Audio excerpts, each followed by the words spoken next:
The best Easter ever. I have seen the Easter Bunny on a couple of occasions, but the very first time was the most special. I was 6 years old and quite honestly feeling a bit fed up that day. We'd not been out anywhere that particular day. My mum and dad were watching a boring film on the television. I'd rather have gone out somewhere, maybe to the park, somewhere a bit more fun. Anyway, I wandered out into the garden and sat in my favourite spot by the pond. Now, don't tell anyone because they might think I'm a bit mad, but I used to make up stories and tell them to the fish. I'm sure they listened. Oh, did you know that worms are lucky, very lucky? Well, they are. It was nearly 5 o'clock and I was getting a bit hungry. Just as I was about to get up, a movement caught my eye. It was a worm, quite a big one actually. I said to myself aloud, "It's lucky Dad's not seen you, because he would pick you up and throw you in the pond for the fish to eat you for sure. He's always telling me, oh, if you see any worms, throw them in the pond for the fish." Oh, gross, I definitely don't do that. I swear the worm stopped wriggling, raised its head and turned towards me. I pinched myself to see if I was dreaming. Ouch! No, definitely not dreaming. That hurt. The worm seemed to be making a noise. And don't laugh, it really did. I laid flat on the grass so I could get a bit nearer and hear it a bit clearer.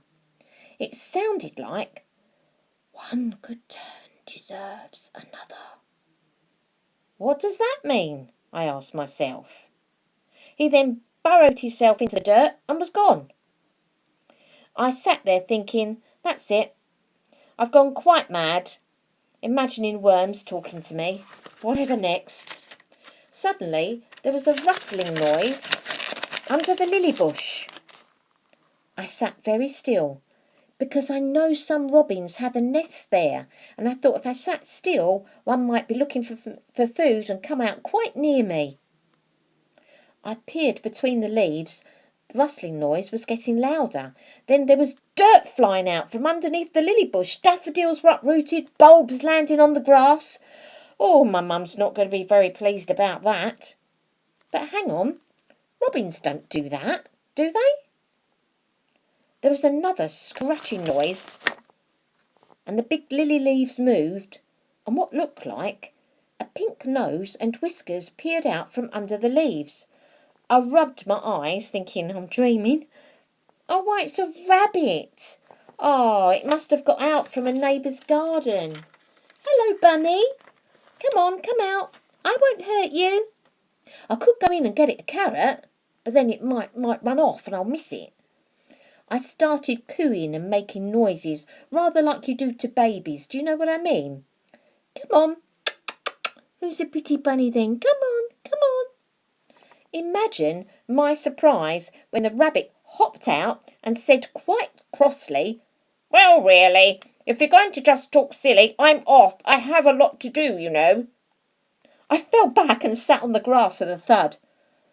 "Close your mouth, girl. You look more like one of those fish." It was talking. That rabbit was talking to me.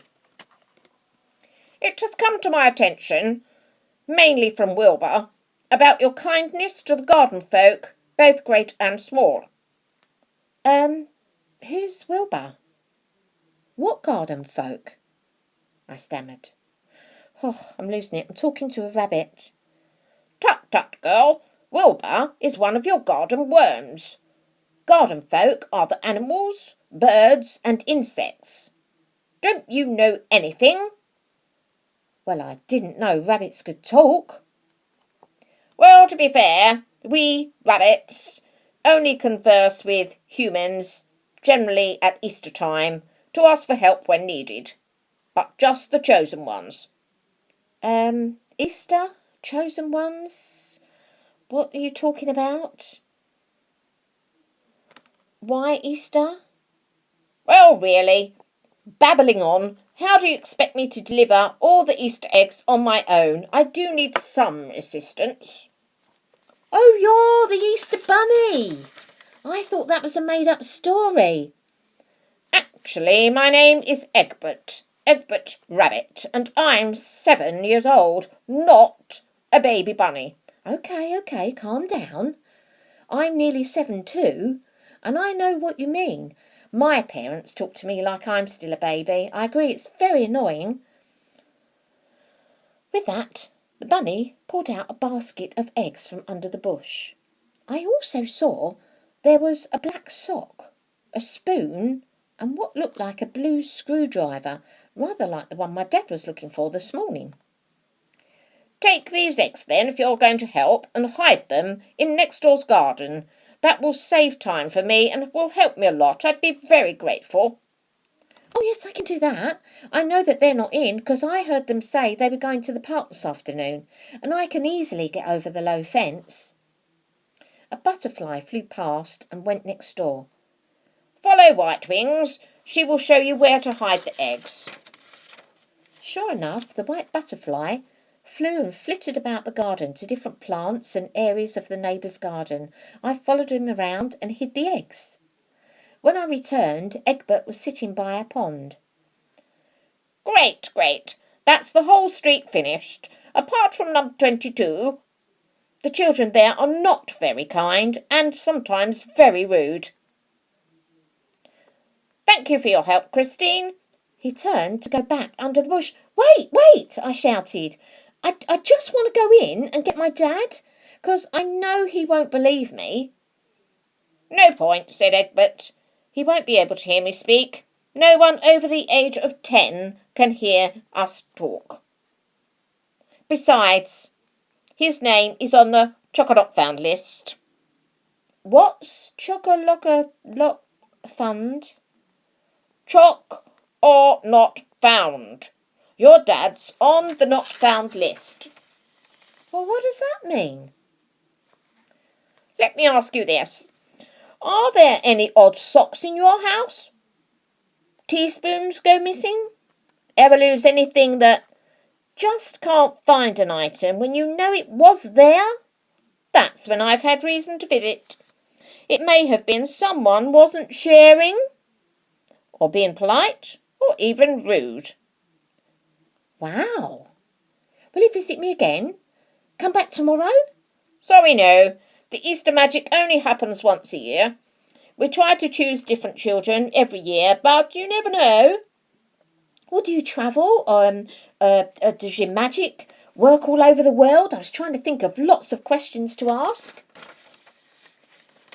Easter magic works in most countries. However, some countries use different animals or birds. For instance, in Switzerland, cuckoos deliver the Easter eggs, and in Germany, it's by a fox. We definitely don't go there. So remember, be good, be kind to all, and I may see you again. And with that, he disappeared back under the bush and was gone. I pulled the leaves about and there was no sign of anything. There was no rabbit hole, nothing, just gone. So remember the signs at Easter. Butterflies, lucky worms, items that go missing, and Egbert could be around to visit you for your help. I actually Googled what Egbert told me about Switzerland and Germany, and do you know what? It's true. You can Google it and find out yourself.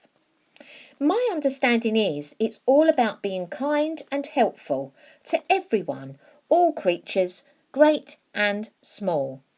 There's a lot of real magic in the world. One of the most magical creatures is the friend of the fairies, the butterfly. But that's another story. The end.